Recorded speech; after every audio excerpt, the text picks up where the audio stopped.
when we were chanting the tones here in the beginning, I was noticing that many times the energies would go into the trees around.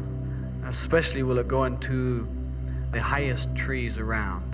And it would look almost like fireflies darting off towards trees.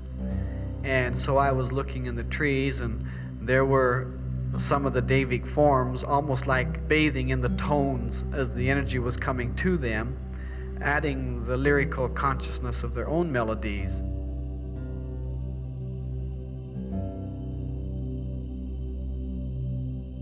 When we are doing the Saut-e-Sarmad, or chanting the holy melodies, then we are indeed tuning in with all of consciousness, and we become then one with all life. And we only feel separated when we do a trip of the mind, where we say in our mind, you're there, I'm here, we are different, and not only that, I'm better than you.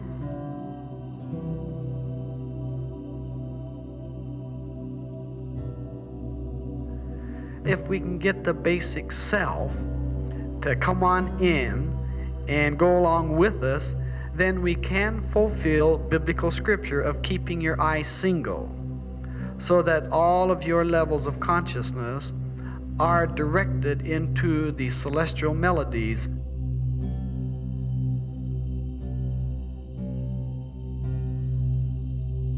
Part of the Divine Melodies is inspiration and intuition. It's part of the great, great, great depth of feeling that goes on in all of us.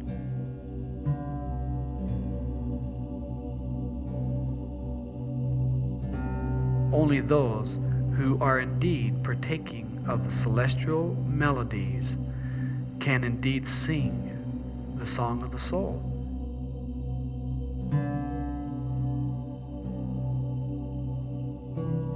And so our presence, those who are indeed in the movement of spiritual inner awareness, who are in it, who are actively participating and drinking and listening to these nectars and divine melodies of God, of the cosmic, then must walk in this, all the time blessing all things. And even when you're disturbed, bless yourself in your disturbance. God bless this disturbance I feel in the pit of my stomach. If you say, God damn this disturbance, you've damned yourself to more disturbance. Bless this disturbance, for it's being brought to me for an awakening in some level within my total beingness.